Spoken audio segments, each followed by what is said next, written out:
Hey guys, in this video I'm gonna show you how to share your Instagram profile link on 2022. So let's get started.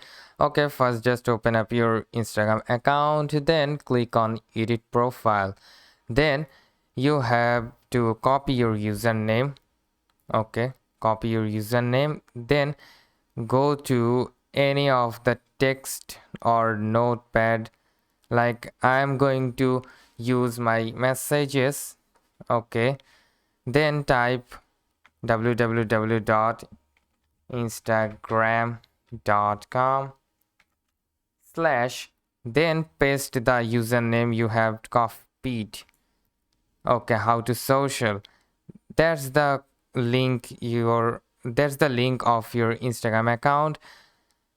You can simply share your Instagram profile link like this, and that's it.